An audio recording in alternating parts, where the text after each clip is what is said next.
Good evening and welcome to El Oso Fumar Takes. This is our 86th take live from Euless, Texas.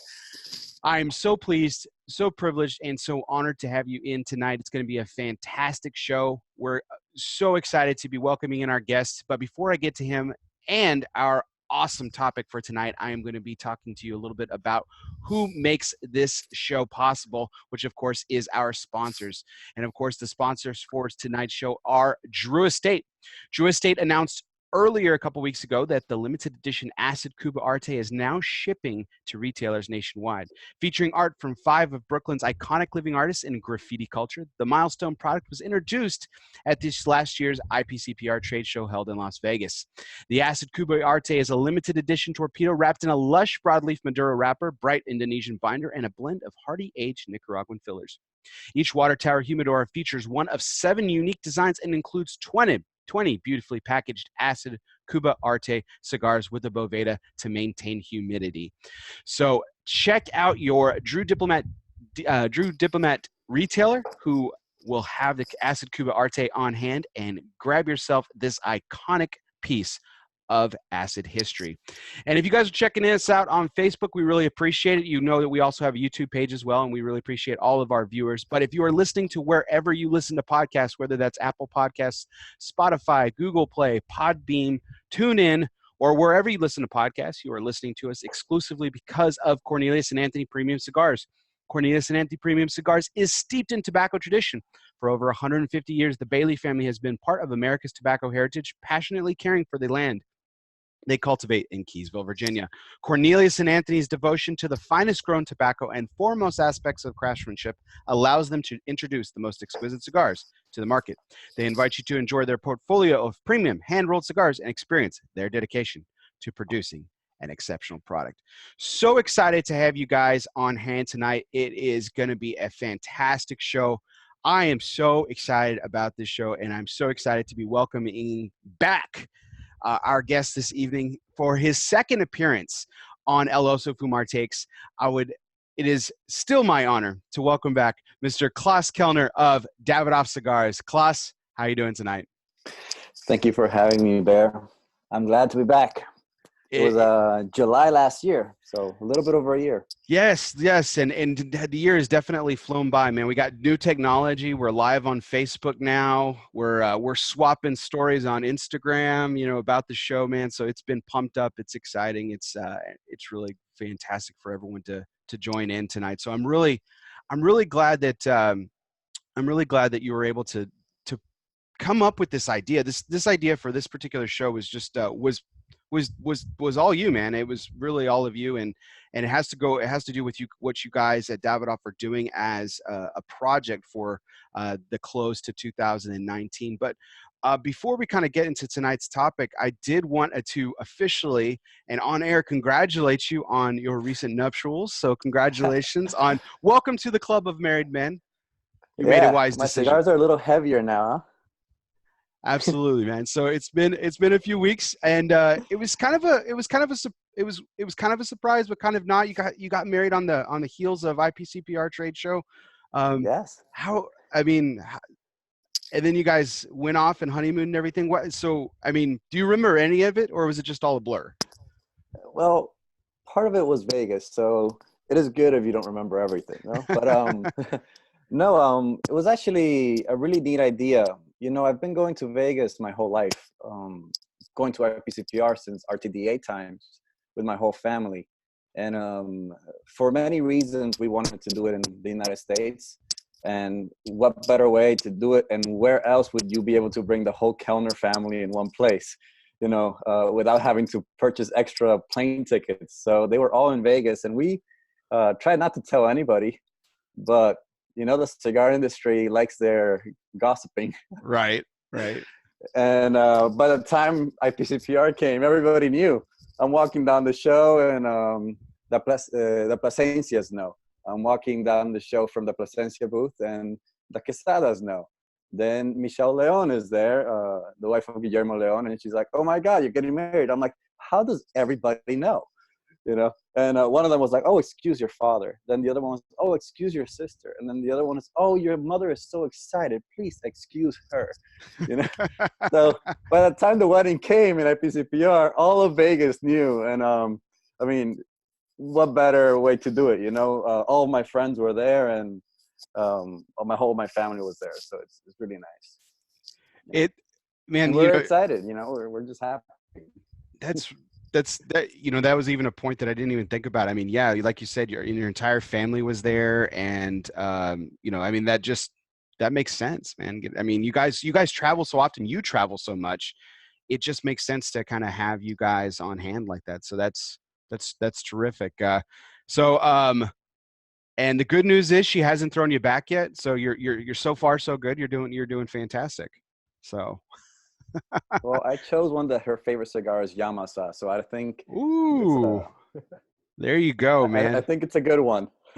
Absolutely. That's and I'm sure she's watching right now too. So she's been commenting like crazy. She was like, where am I going to watch this show? And I mean, I figured she'd be there with you tonight, but I'm fantastic. It's fantastic that she's actually joining us this evening. Via watching us and everything. But I do also want to, before we jump right in, because of I told you a little bit about before the show and everything, I was having a little technical difficulties. There was a chance that this show would have been broadcasted from Michael's Tobacco Viewless, where most people know that I work in retail, and so I want to give a special shout out, and owner and proprietor Mike Peacock did want to bid you adieu as well, and congratulations to you as well, Klaas. So he wanted to say hi. And so I wanted to pass that along. So thank you.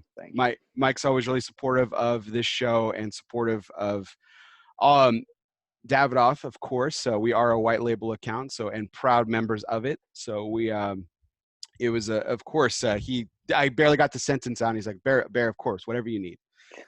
So luckily we were able to get those technical difficulties rendered, and we're off and running. So we're off and running with Taste the Elements. This is the campaign that you guys are closing out 2019 with, kind of a these are my words, a rediscovering of the Discovery Series, which of course are the Escurio, Nicaraguan, and Yamasa lines. So Klaas, why don't you tell us a little bit about it and kick us off, and let's go into the first cigar. Well, like you said, Davidoff decided to do a new campaign on these three lines, and of Escurio, Nicaragua, and then Yamasa. And where they found inspiration was what makes each cigar or region unique. What makes each tobacco, where it's coming from, unique, and they found inspiration in three elements. That's why it's called Taste the Elements.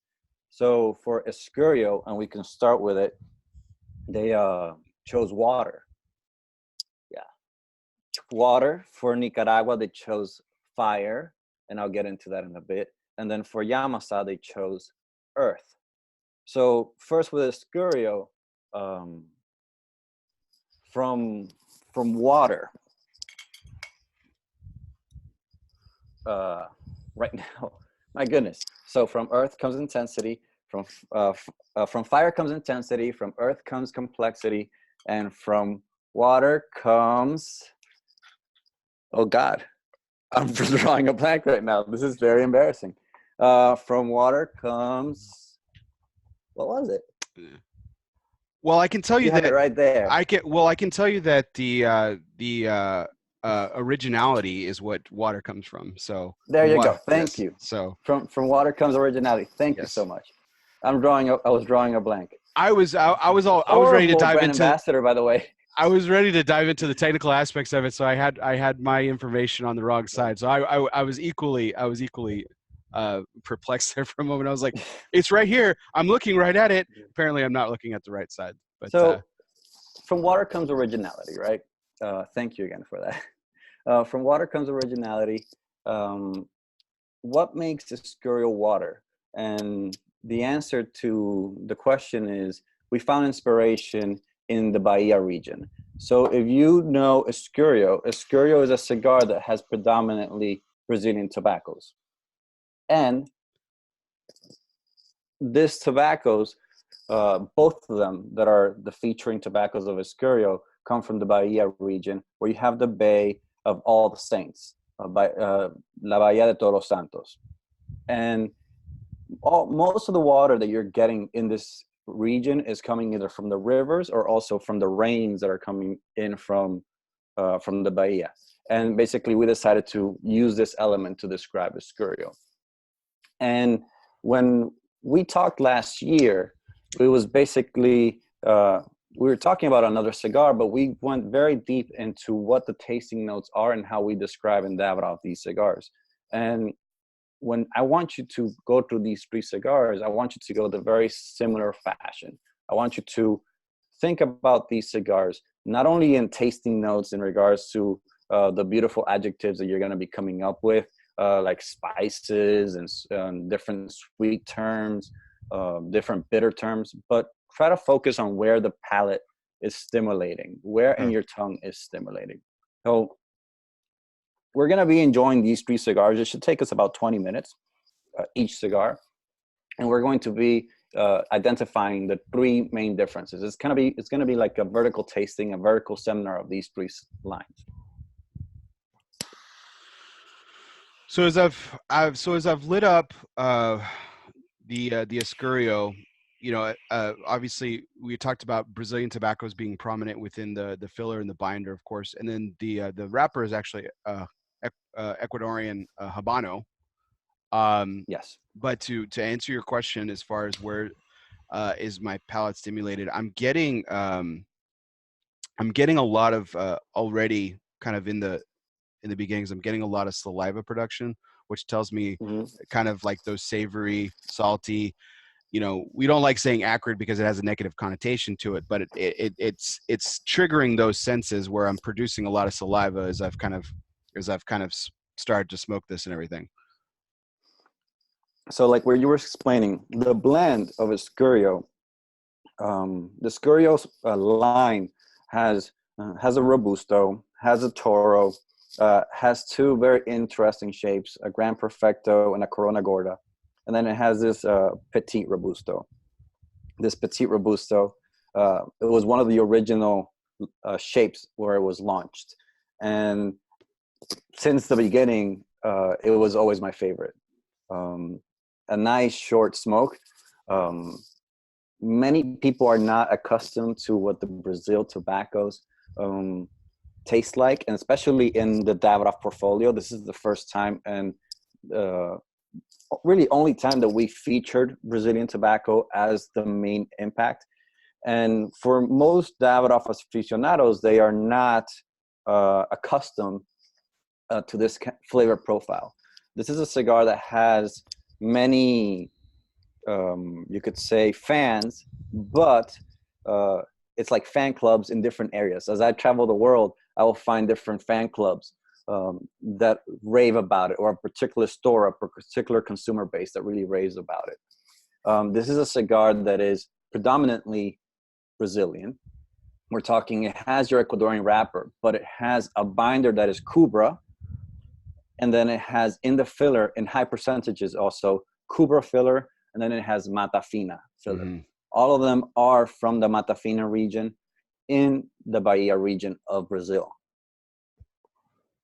From a tobacco perspective, I love that you guys also there's still quintessential Davidoff included in the filler, because you have Dominican Olor and the San Vicente, which are is San Vicente in particular is a cornerstone to Davidoff products, and I just love that it's still a part of it, even though this, like you said, this is a departure from what a lot of what Davidoff is known for, and we're going to go into other unique characteristics with these other 2 blends that we'll be smoking tonight. But I really enjoy that's still part of the blend composition. Obviously, y'all just didn't throw it in there; it had to play its own part. But it's wonderful that it works. The the cigar kind of warms up a little bit.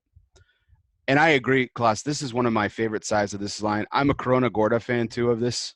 Yeah. In this That's particular actually my blend. second favorite shape. Yeah. So we flip flop, because the Corona Gorda is my favorite, and this is my second favorite.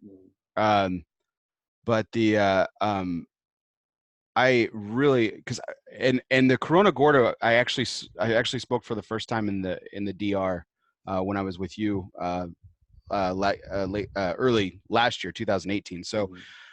um, it's a really fantastic smoke. But as this cigar is starting to warm up, I am starting to get a little bit more of the saliva production is still there, so it's definitely Yeah. it's still giving me those triggers. But there is some definite kind of seeping sweetness that kind of Mhm. comes into it, and it's kind of getting that part of the tongue where Mhm. it's triggering that and everything. What as you tend to smoke it, where does it start for you, and where does it kind of go into the middle? So for me, the most if you analyze Brazilian tobacco, um, the two tobaccos that we are using, one is Cubra, which is the name comes from Cuba, Brazil. It was a seed, an Habano type seed that was brought from Cuba to Brazil, and it was named Cubra. And then the other one is just Matafina from the Matafina region. If you're looking at Matafina, from Mata Norte, if you're looking at other tobaccos like Arapiraca from Brazil, and you do the actual analysis of the tobacco, um, you're going to be seeing that a lot of these tobaccos, especially very high up in the plant, they have very high nicotine content. This also translates in very simpler terms to much more strength, much more intensity in the smoke. So you have tobaccos not with 3%, not with 4 or 5%, but sometimes up to 7% nicotine inside the tobacco. This is before actual fermentation, before aging. Gives tobacco that intensity, not so much in the back, but in the flavor profile and also up here. Um, you're gonna see that these tobaccos, they have a lot of spiciness. So there's a lot of spice in the center of the palate, towards the front of the palate, and then some in the nose. And then you're also gonna be seeing the Cubra. So that's the Matafina, the spice. And then you're gonna be seeing the Cubra do a lot of the sweetness. And there should be a lot of sweet because there's filler and there's also the binder. So these are short shapes, all of them. And we're going to take this into account because being short shapes, they should be more powerful. Um, the impact that you're receiving, there's less filtration of the smoke to the cigar, so you're receiving much more powerful impact in your palate. So short shapes lead to stronger um, feeling in the palate, stronger sensations. But if you actually look at your palate, if you were to draw a picture of your tongue, you can almost draw a line horizontally right down the middle like this. And then you can say, okay, this is the front part of my palate. This is the back side of my palate. You could feel like most of the stimulation in this cigar is towards the front. It is Yeah. really on the tip of the lips, on the tip of the tongue, on the lips, on the tip of the tongue, and then just spices and saltiness. You should Hmm. be feeling a lot of saltiness. It's a very frontal stimulation, I like to call that, where when you are mentioning the saliva creation, the stimulation here in the sides, it's very apparent, but it is, you could say it is on the second front. And there Hmm. is a lot of saliva that's being stimulated. That's from your San Vicente tobaccos, from your Dominican. And then you have also your Dominicans, not only the San Vicente back here, but you also have your Dominican stimulating towards the back and the San Vicente helping in the back. So you could say that your Brazilian is acting on the front, and then your other tobaccos in the blend are balancing out in the back, Hmm. so that it's not just one-sided and not just salty and sweet in the front. I got that sweetness on my lips that you were talking about. And that's why I was saying like where the sweetness is really coming for. It's very rich. It's a very rich sweetness, like almost like a caramel or a chocolate, a little bit to it. Mm-hmm. The interesting thing, and it's interesting that you mentioned about how was talking about the saliva production. You said that's more like the secondary thing, and it kind of it brings into focus something that I've taken note of lately is I tend to focus a lot on nuance. Klaas, I know you've done Mm-hmm. thousands of vertical tastings since then, talked to thousands of people since Mm-hmm. then. But I remember once when we were in the DR and you did a couple of vertical tastings, but the first vertical tasting, I raised my hand and asked a question. I was like, "Hey, what about the retrohale?"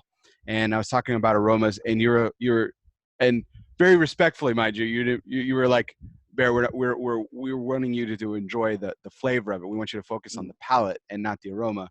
And I was one step ahead of it as well. And then just now, again, talking about that's the second part of it. I've noticed that I focus a lot on nuance and secondary things, and I kind of forget about that initial flavor that you were talking about, where it initially hits you. And I don't forget about it. Obviously, it hits my palate first, but I feel like I'm so focused on the nuance part of it that I kind of forget that initial flavor sometimes.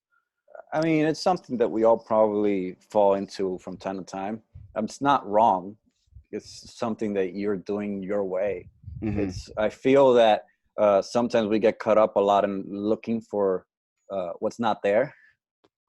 And sometimes it's there, but we find ourselves a lot of times like, oh, I'm going to examine this cigar and I'm going to look for everything I can find in this cigar and then even more.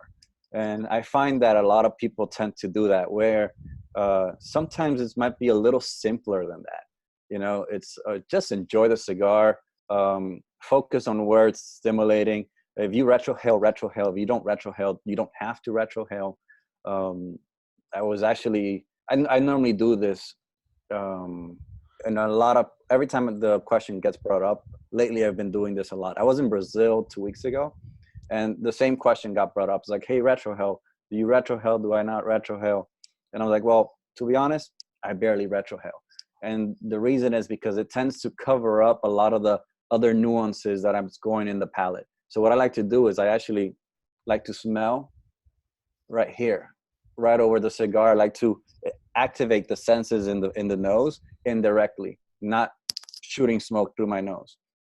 And the other thing I do is I raise the hand. I was like, hey, how many people here in this room, out of 100 people, how many people actually retrohale? And you'll believe, sometimes I get like 20% of the people retrohale. Sometimes I'll get 10% of the people retrohale. Sometimes I'll get less. Rarely I'll get like a room where like 50% of the people actually retrohale. So it's not wrong to not retrohale. It's not wrong to retrohale either. It's just how you do things, and you just have to take into account that you're going to feel things differently than other people if you do and if you don't.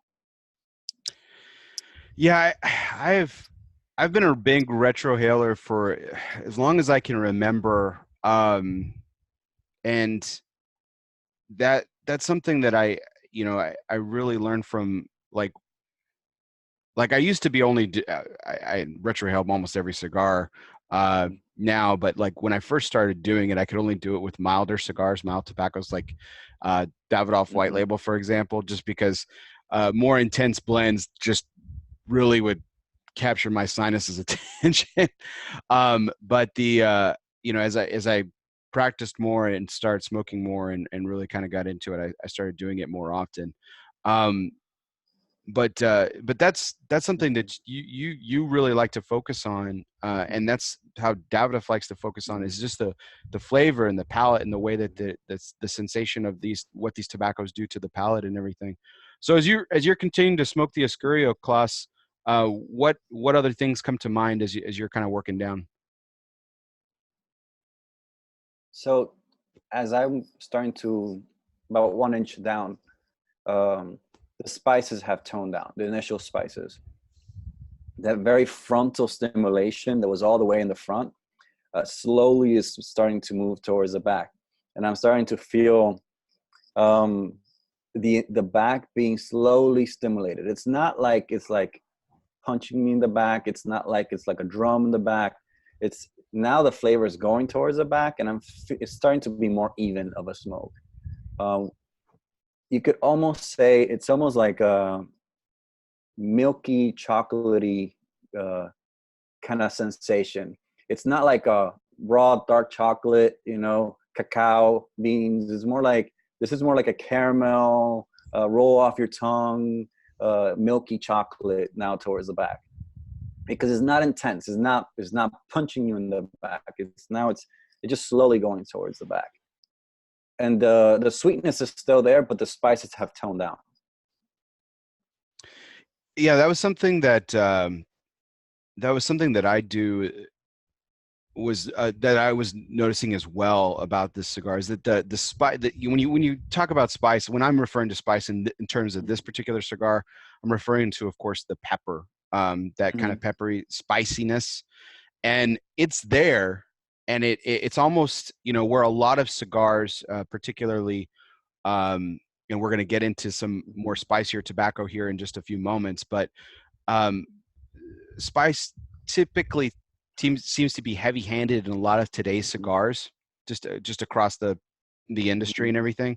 But this blend in particular, the spiciness almost takes a back burner to it, and it balances the richness that we're talking about, that really nice sweetness, that caramel, that milk chocolate, and the spice complements it really uniquely, in my opinion. I like to say that Escurio, it's more like it's not so much like black pepper, you know, kind of sting to the nose. It's more like spices, you know. It's kind of like in cooking where you're using different types of spices. Sometimes I'll get people that say more like floral spices, you know, more refreshing spices. They tend to be a little bit lighter. It's not like piquant, you know. It's not stinging the nose. These are much more relaxed spices. And definitely you're starting to move slowly towards the back. We're definitely going to be getting into these other spices that are stronger or more like pepper in these other two cigars. But like you're saying, Davidoff cigars tend to stick to three main things. First, that they're consistent over time. That has nothing to do with flavor, right? That we try to be as consistent as possible, trying to make a cigar today, trying to smoke the same cigar or reblend that same cigar 10 years later. You're still going to get the same cigar. But when it comes to taste, balance is very important. So yes, at the beginning, this cigar was very predominantly towards the front, but slowly you start seeing some balance come in, and the back starting to be stimulated, and that way it creates some balance. It's not just one-sided, one-dimensional, just to the front. The San Vicente tobaccos are definitely acting up there, creating that saliva, spreading the flavors. And then, but the other thing is that it's a positive taste, you know, so it's not like a strong cigar. It's pleasant. And I feel like a lot of, not brands, a lot of cigars out there, there's just a lot of cigars out there that's all about strength, you know. It's just strength, and it's not flavor. And that's a term that gets thrown around a lot, so much. You know, there's a lot of cigars that people say, oh, that's flavorful. And it's like, no, that's a very strong cigar, and you're mistaking it for, you think it's flavor, but it's really just a very strong cigar that's blowing your palate, and you can't taste anything after the cigar. Right. I think the one of the biggest misconceptions that I deal with in the retail space, and when I'm educating customers, or even when I'm having a really well-versed dialogue with several experienced smokers, like even some of the folks that may be tuning in tonight, is there seems to be a kind of disconnect or a misunderstanding and of the difference between body and strength. And you know, and I've always said this, what I've come around to with Davidoff is that the body, Davidoff doesn't make heavy bodied cigars. Now flavorful, like the, you know, fully flavored, absolutely. And there are, but a cigar that is mild body can be full flavored. A cigar that's mild, I would say mild to medium, like the Escurio, can be full flavored. There is a lot going on with this particular blend, and particularly in this smaller size, and in the Corona Gorda, that these two Vitolas that we both favor, we just flip flop on them. But I mean, do you come in contact with a lot of folks that have that same type of misconception about body versus flavor?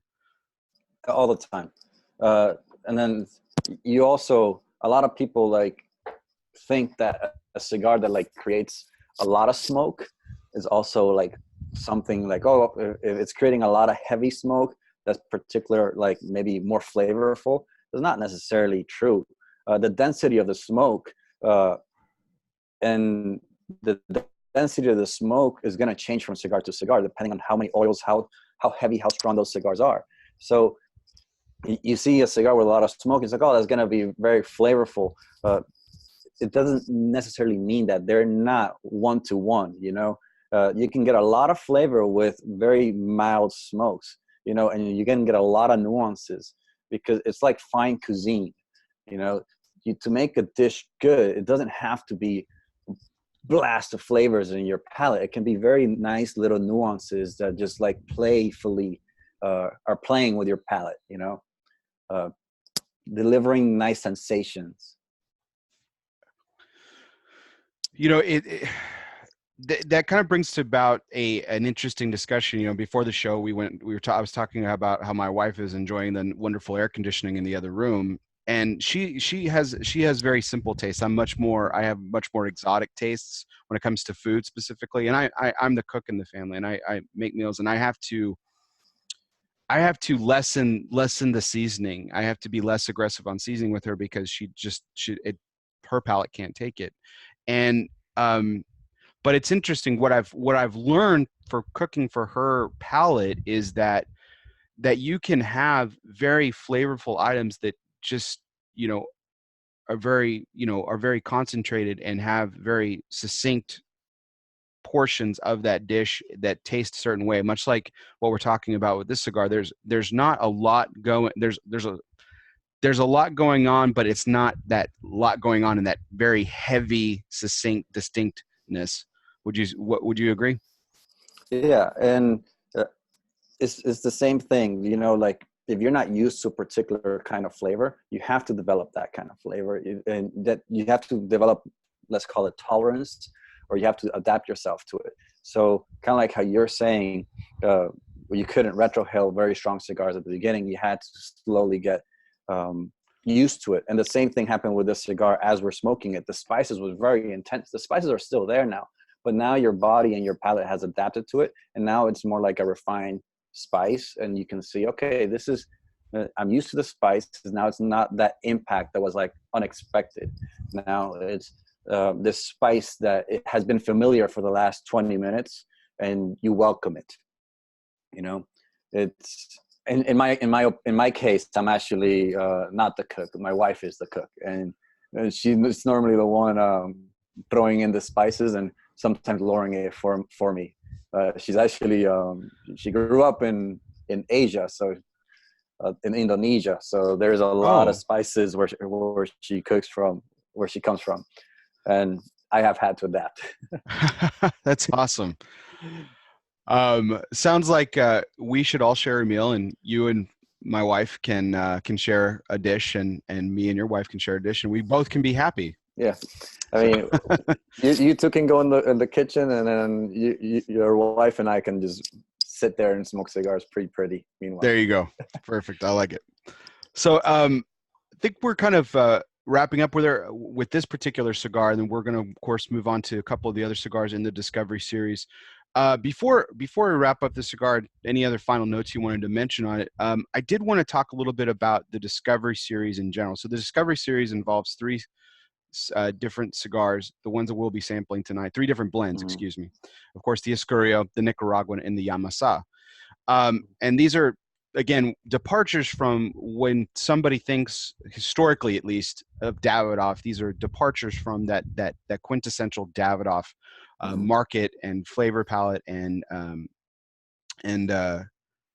of trademark, if you will. What has been your favorite part of working with the Discovery series and this kind of again, these are my words, these aren't yours, the rediscovering of the Discovery series? For me, I'll tell you one story. It actually was it was with Escurio, and it was with the Toro, with the Toro size. My father is in his office in the factory. This is about 3 or 4 months before I'm actually moving to the United States the first time, back in 2015. And yeah, he gives me a cigar, and I light it up. I taste it. I'm like, what is this? Like, it completely like threw me off, and I'm like, I don't know if I like this, you know. And he says, well, you're going to be brand ambassador of Davidoff in a couple months, and you better start liking it, because that's our new cigar coming out in July. That's Escurio. And it was, for me, that I grew up in Davidoff white label, it was, even though I had tasted all these other cigars before, or these other tobaccos before, it had never been offered in the Davidoff brand. And for me, it was literally just completely having to change my perspective of what Davidoff was. And this is something that has happened to a lot of people. There's a lot of people that smoke Davidoff white label, right? The core, the original cigars. And when they move to these new cigars that are part of the Taste the Elements campaign, right? Or Discovery campaign, these new cigars come out of nowhere for them. They don't know what to expect. And what I like to tell people is that definitely Davidoff has branched out. It all started with Davidoff Nicaragua in 2013, but we are in it not to just give you one profile. We're not defining Davidoff as one taste. And we want people to understand that we want to offer them different types of taste and different types of tobacco from all over the world. And that's the goal here.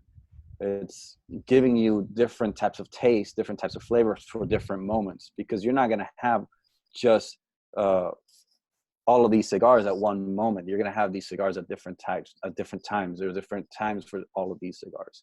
And out of the three, this one is a sweeter, spicier cigar. This is you could say medium, but out of the three, it's the lighter one. Correct. And you're not going to have it at the same time as you would be having a Nicaragua or a Yamasa. So it's really providing you options to enjoy Davidoff at different moments. And of course, this was also launched at a time, great marketing put in place behind this launch as well. The Escurio was launched the same time as the World Cup, if I'm not mistaken, that was hosted by Brazil, correct? Or was it the Olympics? Yeah, shortly after. Shortly after the World Cup came. I think it was 2000. 2000. What was the World Cup? 2016, right? Yeah. So next year. Yeah. So the World Cup, and then of course the Olympics followed after that as well. So that Brazil got a lot of commemoration during that time as well. And so this was a perfect launch for this particular cigar to kind of coincide with that. And before we kind of go into our next cigar, Klaas, was there anything you wanted to talk about in terms of the final notes of the flavor that you're getting as we're kind of working the last little bit of this particular Vitola? These are short cigars, so definitely especially once you get both bands removed, the intensity has picked up, not only in the spices but also in the back. So now we're talking, this cigar has gone up in intensity about 1 or 2 points, especially from the beginning. So it's definitely a cigar that in a very short amount of time takes you from very frontal stimulation of sweet spice, and then it moves towards the middle of the palate. It's very balanced, and then it moves towards the back of the palate, giving you intensity, but still maintaining that sweetness and that spice. So I think that towards the end, now you have a much more complete, much more balanced smoke. I really like this kind of cigar because it really takes you through a story. Some cigars that we create, we're known for having very consistent cigars, even throughout the whole smoking experience. But for this short cigar to give you in such a short amount of time so much experience, so much taste, and so much change, it's very fun. I like the Brazilian twists and turns, curves that we threw out the marketing with at the beginning. Absolutely. And our good friend William Cooper gave us some great information here. So this was really smack dab in between the World Cup. The World Cup was 2014. The Olympics were in 2016. So this was perfectly timed for a release. And this is a great addition to the Davidoff portfolio, as we've kind of been talking about it. So Klaas, if you're ready, I'm ready to kind of take this next step in this vertical tasting here. We're going to move on to the Davidoff Nicaraguan. And as we kind of move on into this particular blend, I do want to note a couple of things about it specifically. from the construction standpoint. So this wrapper on the Davidoff Nicaraguan that I'm showing right now as well, and this is the short Corona officially. The Vitola is the short Corona, and it is a wrapper from Nicaragua. And of course, it is the Habano seed Jalapa. Also, the binder is the same type. It's Habano Jalapa as well. But in the filler, we have tobacco from two tobacco strains from Esteli, if I remember correctly, Visu and Ligero, and of course Omentepe as well, and Condenga Ligero. So we have all four major regions of Nicaragua represented in this cigar. Jalapa, of course, Condenga, Omentepe, and Esteli. And the first thing that before I even light this up, just from a technical aspect and just kind of noting what the blend brings to the palate, if you know anything about Nicaraguan tobacco, people associate Esteli is something that's widely used, and Esteli tends to be, and Omentepe for that matter, are a little bit more heavy-handed or tobaccos from that country, but Jalapa is known for its sweetness.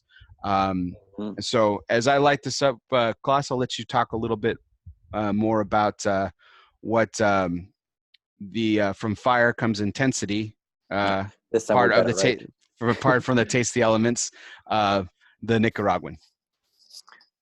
So when we first launched the cigar, this was really where Davidoff really broke away from the Davidoff white band, from Davidoff only being Dominican.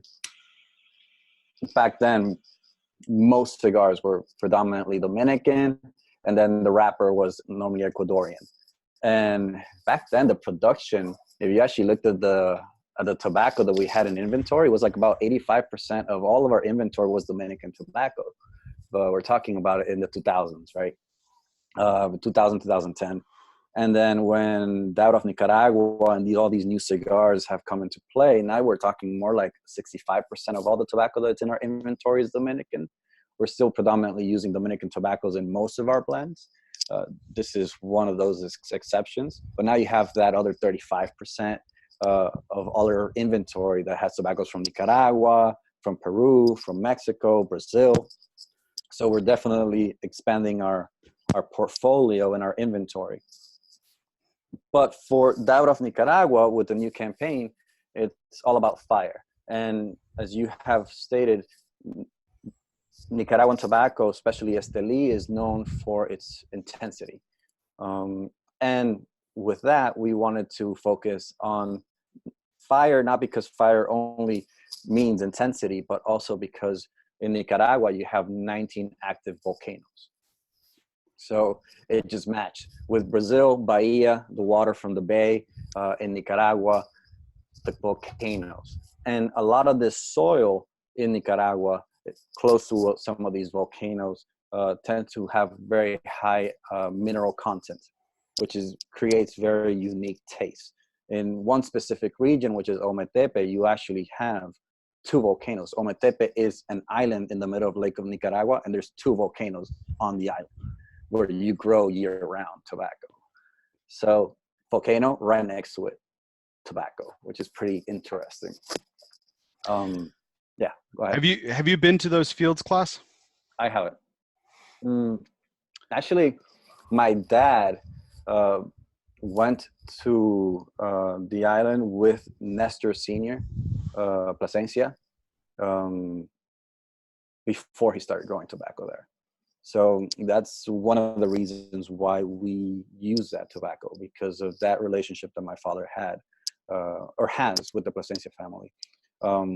Interestingly enough, they grow there year round. And we like the crop from winter. So it tends to have a more open leaf structure. It tends to be a little bit more subdued tobacco, more balanced when you're coming into blending less intensity. So it's easier to blend what you would call the smoothness, the refinement of a Davidoff cigar.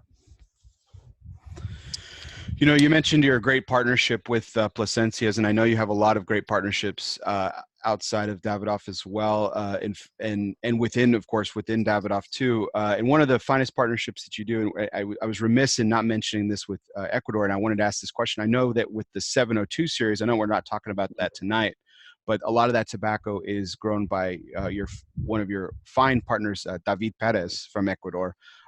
Is the wrapper from the Escurio from him as well, or Yes. is it okay? So All the tobacco that we have from Ecuador actually comes from him. okay. He's like, there's certain big players in the tobacco industry. His family, I would call the Perez family kind of unsung heroes in the cigar industry, since they don't make cigars, but they're such a big influence and importance in the actual cigar world because they supply so much tobacco. Another big player, obviously, is the Plasencia family. Mm-hmm. That's what What's interesting is that with these partnerships, we have very interesting partnerships, long-standing partnerships, friendships. They're almost like family. But what's really nice is that when we buy the tobacco from them, it doesn't stop there. And you have seen it yourself in the factory when you have gone there. When we purchase tobacco, we don't just purchase it and then slap it onto a cigar right away. Once we purchase it, then we actually bring in the fermentation process, and then we bring the aging process. So we finish the process ourselves. We're buying the raw material from these third parties, from these partnerships, but then we're actually finishing the process our way. This is why I love to say that fermentation, aging, these particular processes are very important and key to how the final product ends and is going to taste like, because you could say one of the factors that makes a defining flavor of a company is how they process their tobacco. You could buy the same raw material, but then how you process it, how you treat the tobacco before you actually make it into a cigar, it will change the flavor of it. So this is one of those defining moments where you make a tobacco be more refined, have longer fermentation process, that is reducing the oils and the intensities, all the negative connotations, all the extra organic material that you are reducing in fermentation and aging. And this is what we do. You know, long processes, a lot of time before we actually get it onto a cigar.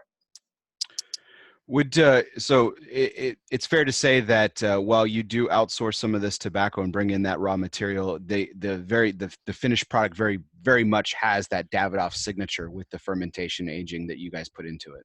Exactly. We like to say that Davidoff Nicaragua is that, because most of the Habano type seeds, these are Habano type seeds, has that Habano, has the Nicaraguan profile, but it has that refinement and that balance of a Davidoff cigar.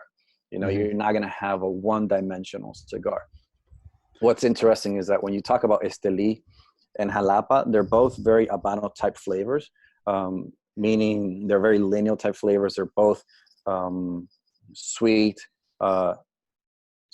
center of the palate, then back of the palate bitter. So you kind of draw a line right through the center of the tongue. Jalapa being a wrapper, being grown in an area and being grown as wrapper and as binder, is actually less intense. That's why you don't feel it as bitter. You feel it more in the front, in the sweet.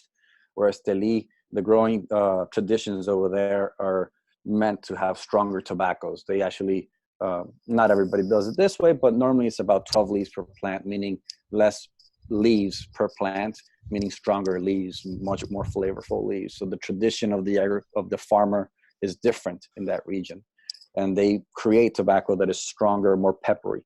And when we go to blend it, the reason why you see that you have two Estelis is because you have an Esteli that is a higher percentage, which is the Visus, but then the Ligero, we actually reduce the percentage of the Ligero, so that you get that kick, but it's not overpowering. Right. Yeah. So, and that way you have that intensity that you're looking for in a Nicaraguan cigar, but is actually much more refined. I want to notate on how quickly I'm going through this particular cigar, but initially what we were talking about with the palate that I'm getting initially off of it, I'm getting a lot of the little bit of the front and the sides And then now it is kind of, it's already kind of working a little bit towards the back. Some nice kind of creamy notes are kicking in. Some that sweetness from the Yalapa, you can really tell. The interesting thing that I wanted to notate on how fast I'm smoking through this particular cigar is compared to the Escurio. And Klaas, you might be able to shed some light on this. Is I think that I don't think that there's any it has nothing to do with the way that the cigar is constructed, but I think it has something to do with the leaves involved and the blend composition itself. The Escurio to me, and I've noticed this from other Escurios that I've smoked as well, is a much the leaves are much more density to them. So therefore it's a slower burn. It's not necessarily a harder burn or a harder draw or anything like that. Like I said, it was wonderful. Yeah. But this cigar it tends to have a much more rapid burn, a much more open draw, and that probably has something to do with the blend composition, correct? Yeah, when you're talking about your Matafina and your Cubra, especially in that binder, these are very thick tobaccos that we're using, so they burn slower. You also have to notate that the ring gauge of the Escurio is a little thicker. Thicker cigars tend to burn a little slower sometimes. Really, the only really strong, very thick tobacco in there and a very low percentage is the Esteli Ligero in this one. So, and that's why you see that very thin wrapper and that very thin binder. You can see the burn line, how this one is much razor sharp and this one is thicker. No, absolutely. No. You know, so this thicker burn line, you'll see that. Where's the camera? Right. You see these thicker burn lines. It's much more oil. It's going to burn slower. I'm not up to you. I'm not smoking as fast as you are because I'm talking too much. But I can know the front right from the beginning. You can feel all of that intensity, that spice. This is more of a pepper, and you can notice that the spiciness and the pepper is more towards the back. It's really hitting more up here as well, especially you're smelling the aromas. This is a much more sharp pepper in the nose. Yes. And you can feel that also it's more towards the back. This is very very typical Habano type assimilation where you have the sweetness in the front and then you have the back and the spicy. It's an Habano type seed that used in this blends that have that stimulation. Where you have the acidity is a little bit from the Condega because the Condega stimulates in the center, also creating some spice, some sort of nutty notes sometimes, wooden notes. But the Ometepe is really where you're getting all that acidity. But again, that's only to balance it, because if you were only to make a cigar with Esteli and Jalapa and then some Condega, then they wouldn't be as creamy. A lot of these creamier notes you're getting is because of the saliva. This flow of humidity in your palate creates the sensation of creaminess. But in the cigar, it's not as apparent. It's less acidic. It's more traditional Habano type flavor, which is what we were aiming for. We were not aiming for the typical Davidoff smoker when we made this cigar. What was probably really worth noting too is that this particular cigar, when it was released and since it's been on the market, is received very, very, very positive, much like other blends, but in a different way and in a different audience, like you suggested. A really, really big critical acclaim, but not only in the United States has a different overall palette than the rest of the world, and Davidoff, again, we have to remember, is a global brand. And so, you know, when you're making cigars, when you and your father and Eladio Diaz are blending cigars, you're blending cigars not for everyone and not just one particular market in mind.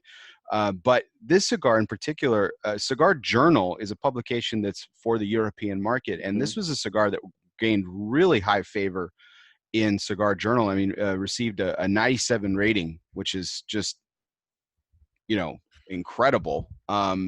You know, and that type of, but it was also really well received here in the United States too, because it was that kind of that departure from from that trademark that Davidoff is known for.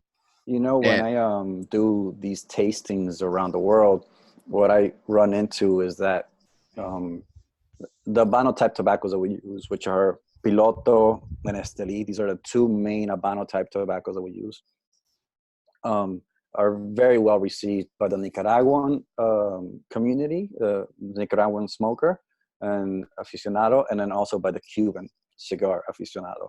So this is a cigar. This is a line, not only just in its parejo form, but it's also in its box press form that was well received across the board in all of the world, because in the United States, you got all these people that enjoy Nicaraguan cigars, but in Europe, you have all these people that enjoy these Cuban cigars.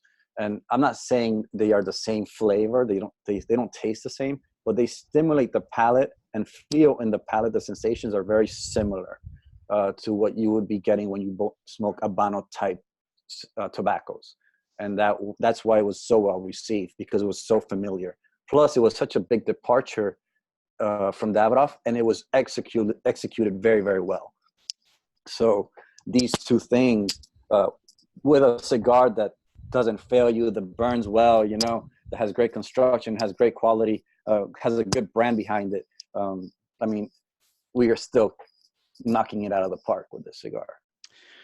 so that you noted an interesting and it did an interesting change also as well, because not only was this a departure in terms of blend, but you also got really creative with vitolas, in the sense that you guys did the traditional parejo, as you mentioned, but you also have some box press selections in this particular cigar, which is not something that you guys have done as well. What went into that decision? And you said it's obviously been received well, but what went into that decision as far as offering it in two distinct vitolas from parejo and also box press?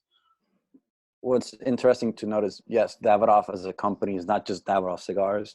It's also Avo, it's also Camacho, Griffins, Cusanos, there's Azinos. And before we went into box press for Davidoff, we actually did try it with other brands, most notably Avo Synchro. So if you're going to try something new in Davidoff, you better do it well. So we did do a lot of trial and error. We did have to learn. It was a big learning curve before we actually decided to launch it with Davidoff. And the other thing that you have to notice is that the box press blend is also a little different. It still had the same four tobaccos inside, your Jalapa, your Esteli, your Condega, and your Ometepe, but your percentage of Esteli is a lot higher, making it a stronger smoke, making it a much more flavorful, much more powerful smoke.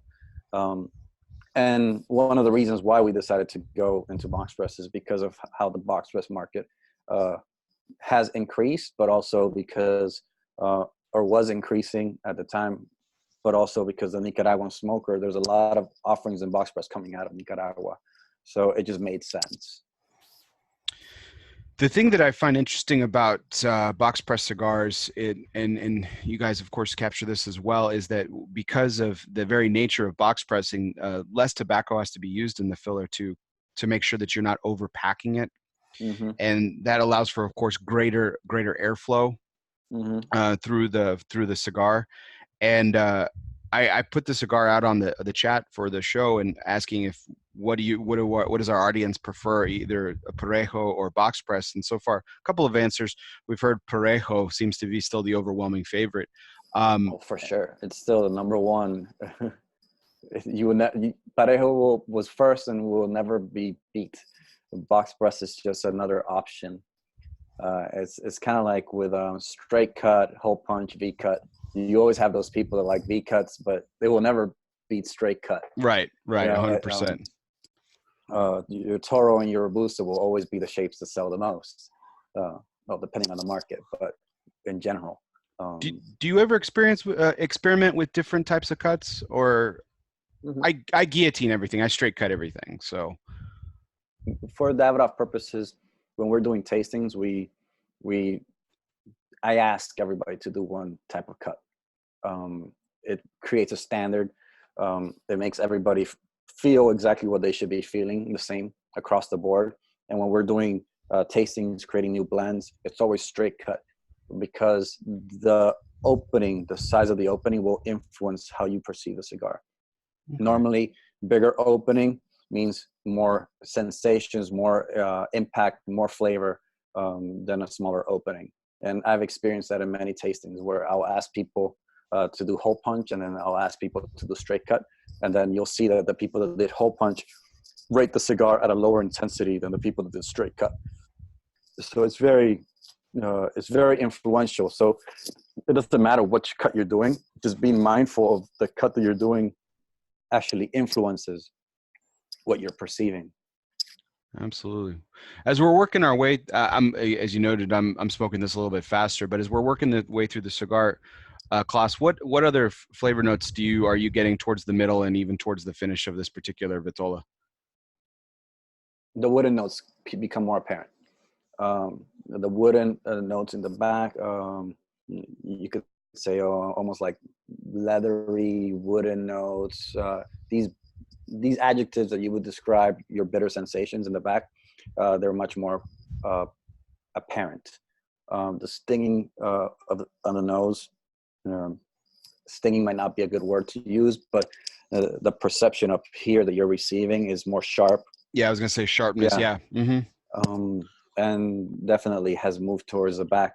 I just took a sip of water, and that's because I'm talking too much, but my palate has dried up a little bit because that bitterness has increased. And it's because it definitely, you feel that intensity in the back picking up. Definitely the wooden notes, you could say that the sweet notes are still there, but definitely have become a little bit more mellow. You took the words right out of my mouth, Klaas. I was going to note the wooden flavor and notes are definitely getting more consistent and kind of becoming more dominant. It is kind of drying out my palate. I've taken some sips of water as well, but that leather note is definitely very prominent as well. The sharp notes, of course, on the retro, which I know we're not trying to talk about, but old habits die hard. So trying to really. You can do retro. That's not something bad. It's just that if you do retro, you're going to be feeling a lot more sensations in the nose, and it's just going to cover up a little bit of what's going up in the palate. For me, you have to use both, and you have to describe the cigar using both. If you have a stuffy nose, or if you have a clogged up nose, or you're not using your nose, you're not going to feel the same sensations. It's just how much you're using it, But when you retrohale, you're using it a lot more. And it's just, you just have to take that into account, like taking into account what cut you're using for a cigar. This is something, it's interesting you mentioned that, because, and Klaas, I'm really not saying this for your benefit. I say this to people who walk into the retail shop that I work at all the time when I talk about Davidoff cigars. And knock on wood, because of the excellence and the quality that you guys put into constructing every single one of these cigars, it's worth noting to me that I have never, again, knock on wood, I have never smoked a plugged Davidoff. But the reason I bring up plug cigars in general, though, and you're talking about, as we're talking about that, when you can't smoke through the nose, you can't retro because either, of whatever, that tends to happen a lot with plug cigars. You're not able to retrohale because you can't get enough smoke volume in to kind of properly get that sensation. And so it's going to taste different than even the very same cigar, the next one you pick up that's not plugged, because it's a completely different experience. And so I thought that was worth noting, because particularly like you mentioned, if you're unable to retrohale, it's going to be a completely different experience, a completely different taste profile, because you actually are tasting the cigar completely on the palate versus complementing it with a retrohale. I mean, and just a plug cigar is just a hassle. It's just, yes. I mean, it's a workout. You got to work out. You got to puff harder. It tires you out. It's just not a pleasant experience at all. We're still talking about handmade products, but when it comes to quality control, you do everything you can and you go above and beyond to make sure that your cigars are never reach your consumer in bad quality. And that's really what we stand for the most, I think. Because we can talk about flavors all day long, right? But if you're smoking a cigar that you just don't like how it tastes, you're never going to like it, you know. But if you find a cigar that you like and it always performs and it always burns well and it always draws well, then that's where you hit the jackpot. Absolutely. And that's really what you're looking for, a good quality cigar that is not going to disappoint you after you spent X amount of money on, you know. That's money wasted. How many times have we heard the story that I bought a box of cigars, whether it be from whatever country, whatever brand, and you're like, oh, and 5 of them were bad, you know, or 2 of them were bad. Every cigar that is bad in the box is just money wasted. Absolutely agreed. It's just a shame, you know, when you have a brand that really cares about quality, and every time you have a cigar and it's good, I mean, that's what you want. I don't think I have to explain it more than that. No, 100%, 100%. Well, as we wrap up the Nicaraguan and move into our final tasting tonight, did you have any final notes about the Nicaraguan that you wanted to talk about? The spices in the palate too. Not only just the nose, but it is much more playful, much more tingly in the palate. It's almost like eating your curry, you know, that you have your palate even after you stop eating for a while. The aftertaste, the residual flavors in your palate are still tingling. Mm-hmm. A lot of spices in your palate, even after you put the cigar down and you've not taken a puff in a minute, you're still feeling those spicy sensations in your palate, which are very nice, are very playful.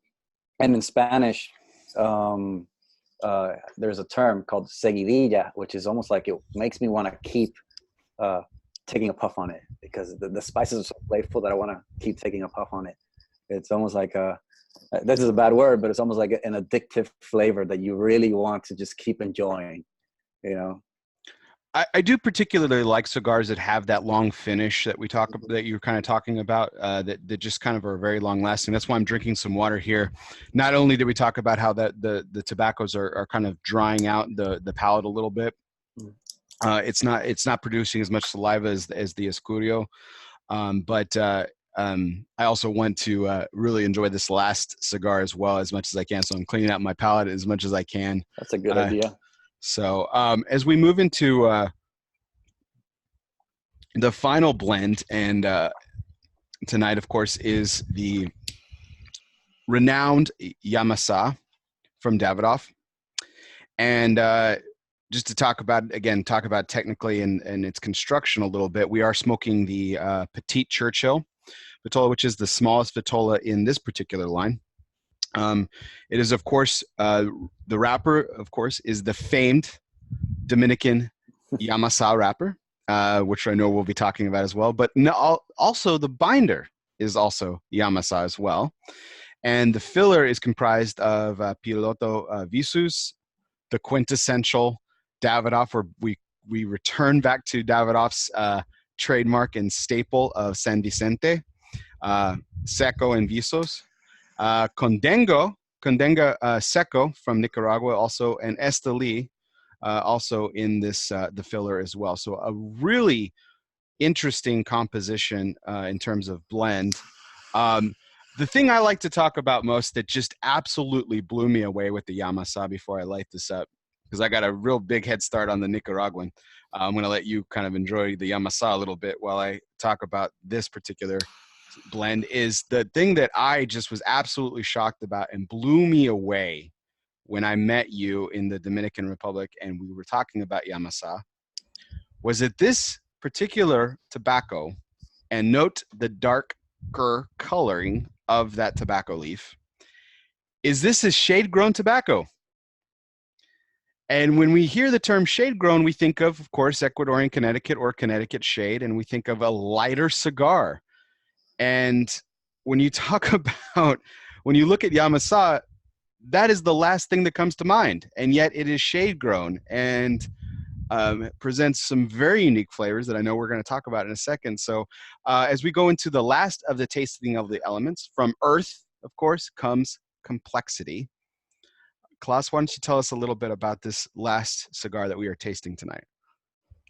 So Yamasa is the family project where my father has invested a lot of time, a lot of years, a lot of effort into that farm. A lot of money as well, a lot of financial investment to make sure that it grows well. When it first started with Puro de Oro, it was sun-grown. And if you ever look at a Puro de Oro wrapper, you'll see that that wrapper is a lot more granular, has like bumps in it. It's a lot thicker, very, very thick tobacco. But over the years, we kept investing in it. And nowadays, with the new release of Davidoff Yamasa, the cigar is 100% shade grown. The whole farm is shade grown, which creates great wrapper and great binder. Because a lot of the issues that come with such a very thick wrapper that was sun-grown was that the combustion wasn't perfect because it was so thick, so oily. It provided a lot of flavor, but the burning, the combustion wasn't always perfect. So we have definitely perfected the art of growing tobacco in the Yamasa region. And this every year we still try to make it better. But it's now 100% shade grown, and it allows for much more beautiful wrapper. If we have to talk about the campaign, from Earth comes complexity. The reason why we chose Earth is because, and why we chose the color red, is because the soil in Yamasa, it has a very reddish tone. The farm is very close to all the mines of the Dominican Republic where the gold, the nickel, the silver are mined. And that creates for a soil that's very rich in iron composition and has very reddish tones. The other day, actually for honeymoon, after Vegas, I went to the Grand Canyon, and on the helicopter ride over the Grand Canyon into the canyon, one of my questions was like, so can you please tell me about all the colors that you are seeing in the Grand Canyon? And same concept. They were like, well, you see all these reddish tones, you see this little valley here that's all red, that's because it has high iron content. Oh, this used to be a mine here. And I was like, it matches perfectly. You know, it's not just marketing, it's a real thing, you know. And when you actually go to the farm, you can see this reddish tone, which is really nice. And this iron content is really cool because it provides a tobacco with a very distinct flavor, which is very spicy, peppery flavor, but also because it's so oily, the seed that we're using, Habano type seeds, actually hybrids that we have created, it also gives you this sweetness. So Yamasa tobacco is very sweet and very spicy. These are the two main tasting profiles that you're going to be getting from a Yamasa tobacco leaf. I commented on when I saw that on social media that you were honeymooning in the Grand Canyon after Vegas back last month. That's where my parents actually honeymooned as well. Yeah. Long before either one of us were twinkles in our parents' eyes, back in 1968, which of course was the year that Davidoff was founded. You guys celebrated your 50th anniversary last year, and so I thought it's a small world that the tie-ins that we have. So my parents honeymooned in the same place that you did, and cool. Don't think they had helicopter tours back then, but apparently there are no pictures to prove this, but apparently there was a donkey ride or a mule ride involved. So I wish there had been some pictures of that, because I would have loved to have that photo of my father on a mule, just kind of holding on for dear life as they were going down the canyon steps. It would have been awesome. But you talk about time investment though with the Yamasa. your father, and we've referenced him several times tonight, and your father, of course, is the legendary master blender of Davidoff, and we mentioned Eladio Diaz, but your father is, of course, Henke Kelner, who has done amazing work over the decades at Davidoff and produced some of the most highly sought after cigars in the world today, including what we're smoking right now, the Yamasa. But as we talked about with time investment, you said it was a lot of time and a lot of resources that went into this particular tobacco development. It was a couple of decades, actually, right? Yeah. And people thought he was crazy. Yeah, his dream was to create a Dominican wrapper. It actually started, his search for the proper farm actually started in the 80s with a company at the time called Pro Capa.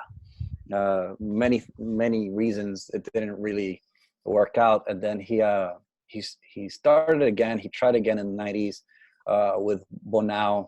And then in Bonao, the tobacco wasn't growing properly. It wasn't growing big. And then some really strong wind came. And actually, we've never seen this anywhere else, but this really, really strong wind came and torn down his curing barns. And he saw that, he always tells me that he saw that as a sign from God that he needed to leave that area and go somewhere else. And after that, he actually went to Yamasa. And he chose it for two reasons. First, the soil composition. It was outside of the normal growing region, so very, very unique. Nobody grows in that region. But the other thing that he also chose it for was for its microclimate. So that small valley has a lot of rain that comes in, a lot of cloud coverage, which created a nice microclimate for wrapper growing. So these are the two reasons why he chose it. Great climate for wrapper, and then also a very interesting soil that was going to provide very interesting taste.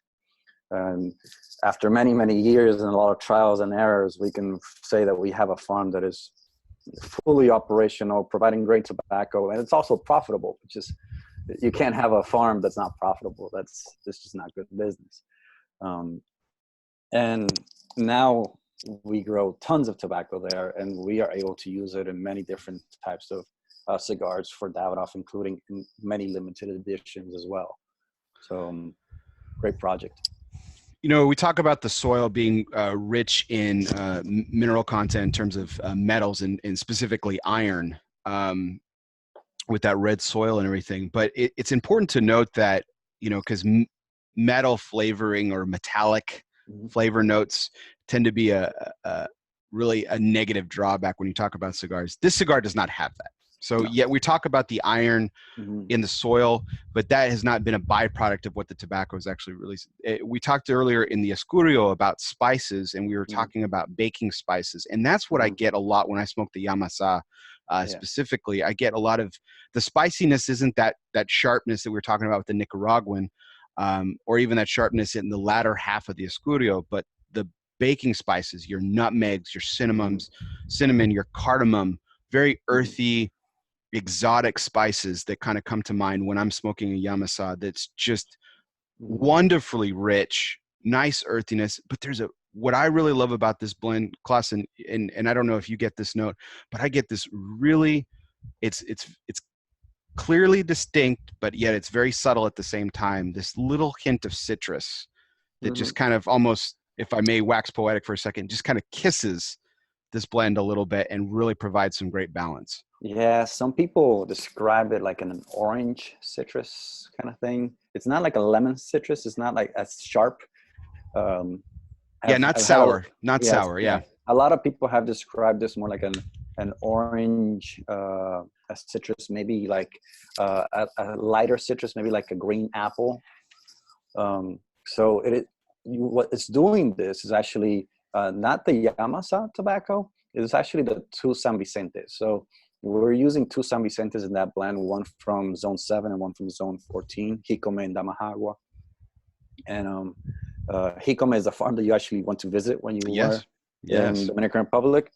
Damajagua is about 3 kilometers away. Closer, more west, closer to the mountain range. You got two different types of San Vicente, two different types of citrus from that. type of from that combination. But back to why we chose complexity. From Earth Comes Complexity is very interesting because in this cigar we have 7 tobaccos. Yes, one of the featuring tobaccos is Yamasa because it has both the wrapper and the binder. But what's nice about this cigar is the complexity. And it's because having 7 tobaccos in there, 7 types of tobacco, and they're from different regions, is what really makes it so unique. Because not only you have the Yamasa's frontal sweet spice, but you also have 2 San Vicentes stimulating back here. And then you also have lineal stimulation from Piloto and Esteli. So you also get some spices towards the back from Esteli. And then you also have a condega that's center back, which gives you some of those wooden notes. And if you were to draw this out on the tongue and you create like arrows and areas of stimulation of each tobaccos, you can see that the Piloto and the Esteli overlap each other in the back. The San Vicentes, the 2 San Vicentes overlap in the acid area. You have the condega overlapping in the middle with a little bit with the back, and then the condega also overlaps with the Yamasa in the front. So you have layering of flavors. Mm-hmm. What's interesting with, I'm not saying this is a less complex blend in the Nicaragua, but Nicaragua has Esteli and Jalapa, which there's a little layering there, but then it has Ometepe and then it has condega. So it doesn't have as many tobaccos stimulating in the same places, layering on top of each other. Where with this one, you have 7 tobaccos layering on top of each other. And that's what creates complexity when you are actually analyzing a flavor or a cigar. Because one tobacco in one region, in one area of the palate is a taste. But then another tobacco stimulating that same area, now you have 2 flavors in the same area creating complexity. And that's when you get really good cigars, when you are really overlapping and layering these flavors and they're not contradicting each other. Right. In interest of this exercise that we're going to be doing tonight, Klaas, I actually did not smoke today. So these were my first 3 cigars of the day. And yes, granted, my palate has been kind of warmed up through the progression of the 3 cigars. But if you don't want to say it, I will. I think that this blend particularly does really provide sensation to my overall palate in ways that the other 2 blends didn't. Mm-hmm. Again, not that the other 2 blends did not have complexity, as you just noted, but this one has a little bit more of a all-encompassing feel across that palate as I'm kind of rolling the smoke around and really capturing all the sensation. And feel more areas being stimulated. Mm-hmm. You know, the smoke is playing a lot more parts of the palate. It's really in. Some people say that the Yamasa is one of the most flavorful cigars that Davidoff has. I would put it up there with Box Press Nicaragua, and then also with Late Hour, Winston Churchill Late Hour. Not talking about limited editions.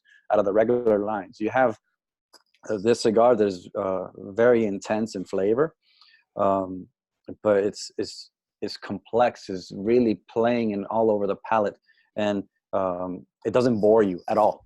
It doesn't bore you. It's always adding more. It's always adding more, which is really, really nice, you know.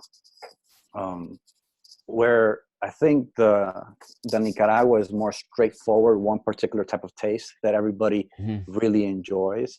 This one is maybe more playful when it comes to a lot of flavors playing in the palate.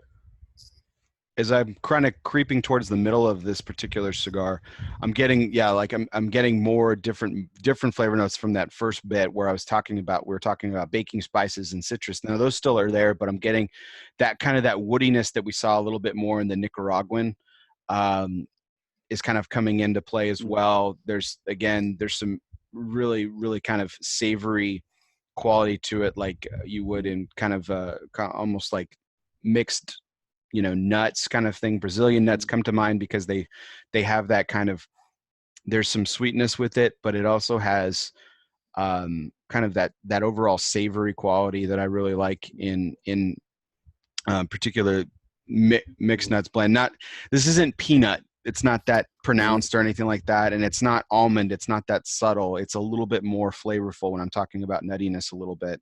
I like the word savory that you're using. You know, when we talk about the palate, we have four taste buds, four predominant taste buds, which are sweet in the front of the palate, salty lateral front, acid lateral back, and then bitter in the back.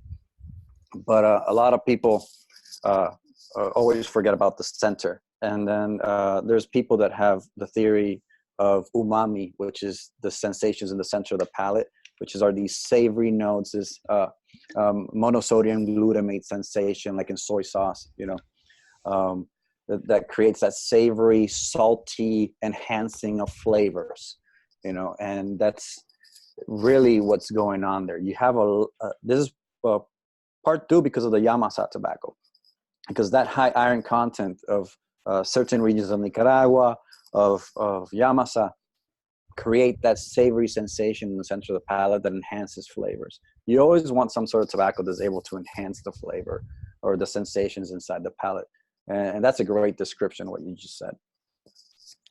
What I know, and I know we're not talking about aroma, but I will say, since I have retrohaled this a little bit as well, the great compliment to the wonderful palate sensation that we're experiencing with this particular blend is that on the retrohale, I am getting a beautiful floral note that just really complements it and really rounds out the cigar. This is, again, I will reiterate, I find this to be, again, it could be my mind playing tricks on me a little bit, because this is my palate is definitely warmed up.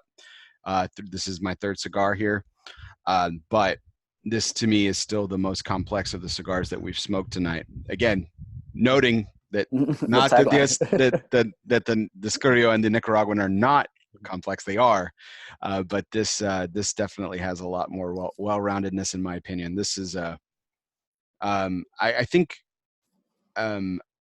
every time I smoke the Yamasa particularly and specifically, I tend to appreciate it a little bit more, and tonight is no different of an experience, because like you said, because of the very nature of it and how it's very playful, to use your word, Klaas. You kind of, and to use a word we've used a lot tonight, you kind of discover new nuances about it, and it's definitely hitting the spot, man. I'm really enjoying this. And the way we did the tasting, you know, the vertical tasting, was we started with Escurio, and the reason was because it was more stimulation in the front. It wasn't as powerful in the back. Then we moved to a cigar that was more towards the back, you know, but it wasn't as complex in regards to areas of stimulation hitting so many areas. And then we took it another step up, and we went to a much more flavorful cigar that is, in regards to intensity, higher up on the scale, and then also plays more parts in more areas of the palate. If we would have done it backwards, then you probably would have not been able to taste as properly the Escurio, because you would have had all these residual flavors from the bitter area of your palate from the Yamasa and the Nicaragua, and you would have not been able to assess the Escurio properly. So that's why we did it in that form. We always kept bringing up the flavors, and that's normally how you should do a vertical tasting, always increasing the intensity. You said you've been a part of vertical tastings where the order, and it was kind of in contrast of what we did tonight. And you said that the experience was you noted that the experience was definitely different. If you had a choice though, this would be the way that you would properly do it. That's the way I would properly do it. When before the interview, when I was mentioning that I've done the tasting in different order, is normally because we are pairing drinks as well. And normally the last drink when you're doing pairings and where you're doing or food pairings, normally is dessert. A lot of times it ends in dessert. And when you're ending in dessert, I always like to pair it with Escurio, because Escurio tends to be just sweeter. not as bitter. So that way I match the Escurio, excuse me, I match the Escurio with the dessert. And that's the only reason why I would change or flip the order of these cigars, because I'm trying to find foods or drinks that actually match each one of these cigars. You don't want something that really fights against it. I do want to note the wonderful, I'll call it an exhibit, because it was a really wonderful experience that you guys had at this year's IPCPR/PCA booth, with the Taste the Elements that you guys were launching. And it was a fantastic, fantastic exhibit. You would go into this room and it was an experience of all these elements. So we were first brought into Nicaragua, and we had this beautiful display of, you know, the volcano and the fire and the intensity, as we were talking about. And then we walk into the Yamasa room, it's earth, you know, and it was a much more calming experience. You had the leaves on display and beautifully, you got to see it. And you actually got to touch and smell Yamasa in its non-cigar form. And then finally you ended with Escurio, and with the very, very calming effect of the water. And we got to sample we were talking about pairings, and we got to sample a wonderful cocktail that you had for us, which was, if I called it a spiked lemonade. So it was basically a dark rum, if I remember correctly, lemonade. Cachaça rum from Brazil. And also, but there was also some cayenne as well in cayenne that. Peppers. And man, I wish I had had a bigger glass of that, because that was some delicious stuff. But I'm glad I didn't, because, you know, I needed to work. So no, you know, in IPCPR, PCA, we wanted to bring these elements to life. We wanted whoever stepped into our experience rooms to really understand what each one of these cigars stood for: intensity, complexity, originality. And I think we achieved it. It was definitely something that had never been done before. And I think it was very well executed. And for those that are watching, I mean, there's many different influencers, bloggers, magazines that actually took videos of these experience rooms. So just Google the experience rooms for IPCPR for Davidoff. And I mean, it really is something. And we will be using similar things. We will be reusing that experience room in other events.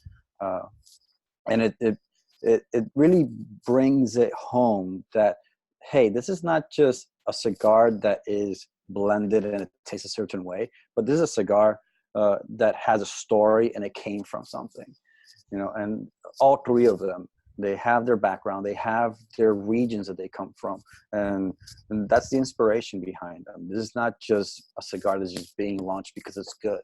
There's stories behind each one of these cigars.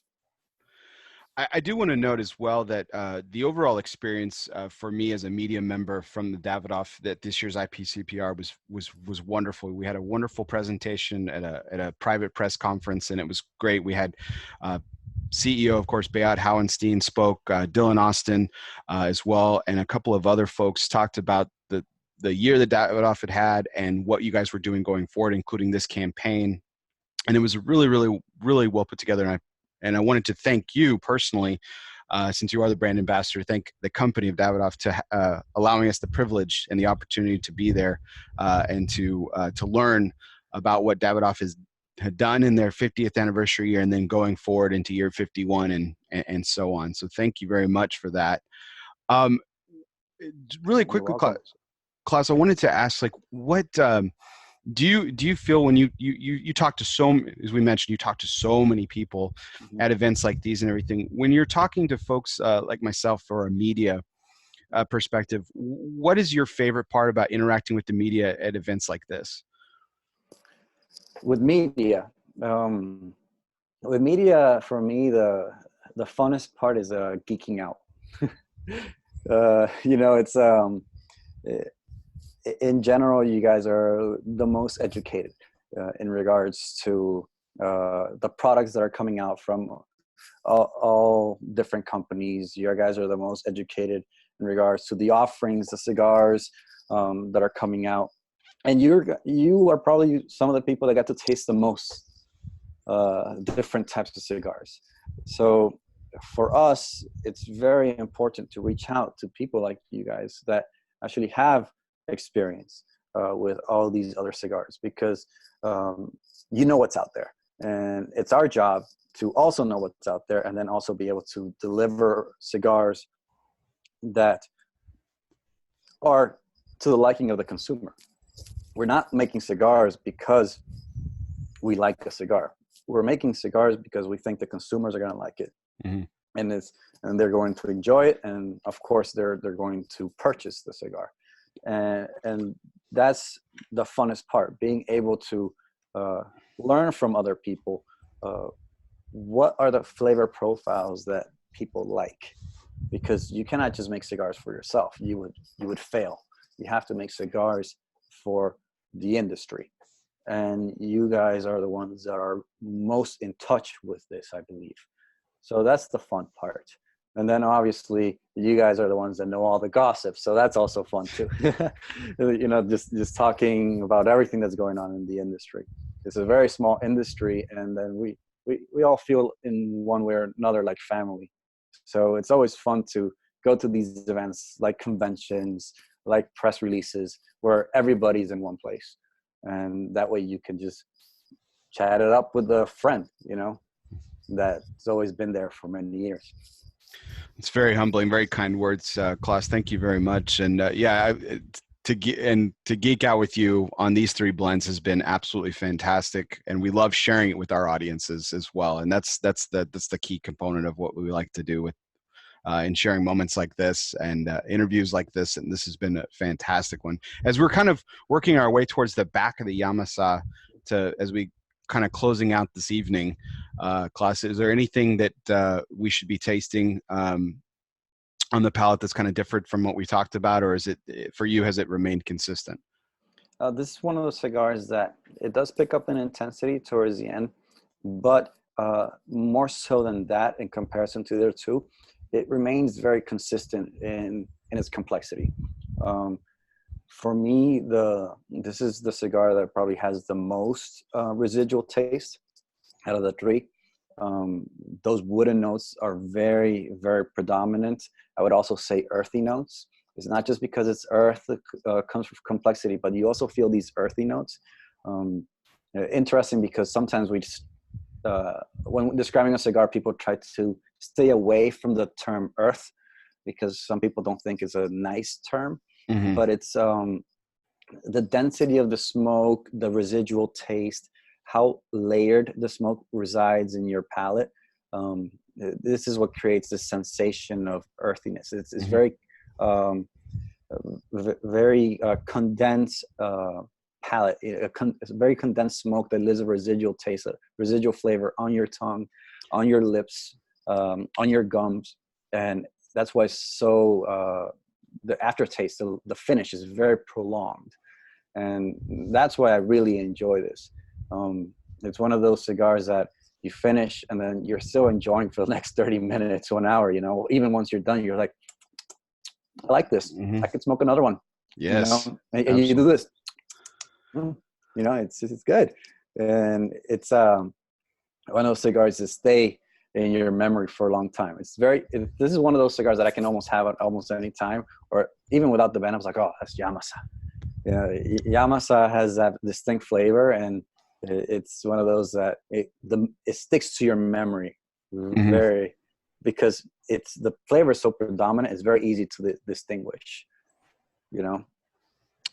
Absolutely. And another compliment I would like to pass along, you talked about earthiness and how that's kind of a stay away term for people when describing cigars, and it kind of carries a negative connotation. There are other words that carry negative connotations. We've mentioned a few tonight, but what I love about Davidoff, and you guys in particular, when you're doing these vertical tastings and you're talking about your palate in general, you embrace those words. You embrace the word like bitter, which is like a 4-letter word when you're talking about a cigar. You don't want bitter.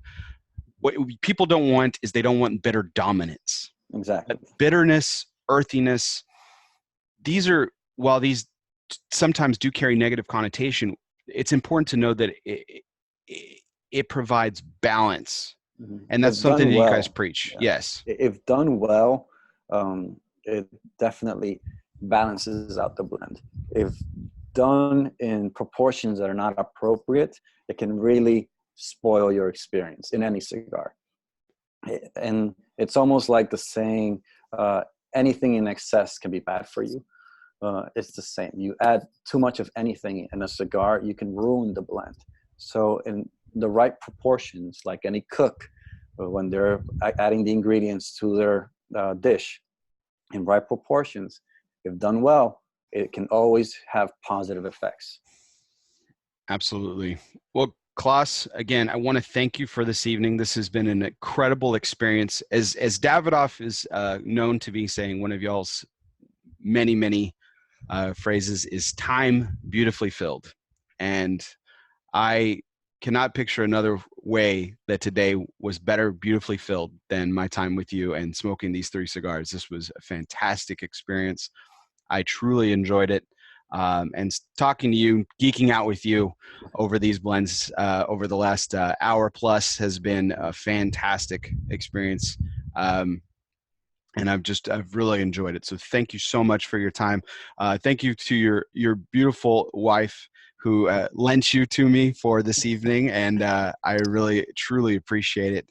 And I appreciate our audience as well, who's kind of stayed with us tonight and enjoyed these cigars along with us and talking about them and everything and enjoying them along with us. So it's been fantastic. Any final things you want to talk about with the Taste the Elements campaign? Any final mentions or anything, or the cigar in particular, the Yamasa?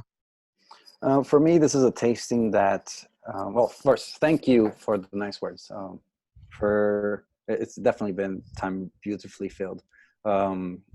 Great way to end the week. Tomorrow is Monday, so definitely back to going it. to bed very late, but we'll see. I wouldn't have wanted it in any other way. I promised you 1 hour, and we're almost at 2 hours, so that means we really are enjoying it. I'm doing this tasting very soon in the Rocky Mountain Cigar Festival, so hopefully I can stay to that 1 hour mark with that tasting. And this is a seminar, a tasting that I'm going to be doing more from now on. I think it's something that has been a success for people that watch this in the future. I would definitely suggest, even like put on your caption, like you should suggest that people like actually buy these 3 cigars and enjoy them with us at the same time, because this is not something that is normal to do. This kind of vertical tasting. That's why we also chose 3 small cigars. And it's definitely the first time that I do it live like this. And I think it went great. For me, it's very important that people understand that, yes, Davidoff is great quality, is consistency, is balance. But sometimes a misconception, Davidoff is not just Dominican. Davidoff has all these other profiles of tobacco. And one of the other slogans that we're using as of late is taste the wider world. We are trying to have the consumers, the cigar aficionados, taste a wider world. And this is only achievable by providing cigars with tobaccos from different parts of the world. Whether it be Brazil, whether it be Nicaragua, or new regions like Yamasa, definitely we will continue to provide new taste experiences with different sensations. Well, we're looking forward to all those wonderful sensations and those wonderful blends that are yet to come from the wonderful world of Davidoff. As we mentioned, you guys are a global brand producing global cigars that are for everyone and not just one person in particular. This has been time beautifully filled, Klaas. I do, again, appreciate you joining us for such a late evening for yourself. As you mentioned, tomorrow is Monday, and we start another work day, another work week, and it's been a wonderful, wonderful experience to have. So whether you guys, please come check out Michael's Tobacco, who is a white label account, but if you're not in Texas or not in my area, go to your nearest Davidoff appointed merchant and pick up an Escurio, a Nicaragua, or a Yamasa and taste the elements yourself. And from water, remember, from water comes originality, which is the Escurio. From fire comes the intensity, which of course is the Nicaraguan. And from earth comes complexity, which of course is the world-renowned and incredibly unique Yamasa. So we thank you, Klaas. We really appreciate our audience. And thank you for tuning in to El Oso Fumar Takes. This is our 86th take. This was Klaas's second appearance on our takes, and we really appreciate him and his valuable time. And we hope you all enjoyed it. I enjoyed it immensely, and it was a pleasure to share it with you all. And we thank all of you for joining us. Appreciate all your likes, shares. Please download, subscribe, review wherever you listen to podcasts. Remember, you are listening to us exclusively because of Cornelius and Anthony Premium Cigars. And the show, of course, was sponsored by Drew Estate as well. And we thank our wonderful, wonderful guest, Klaas Kelner of Davidoff Cigars, for allowing us to taste the elements. For all of you out there, everyone, I'm Bear Duplessis live from Euless, Texas. And guess what? We'll see you next time.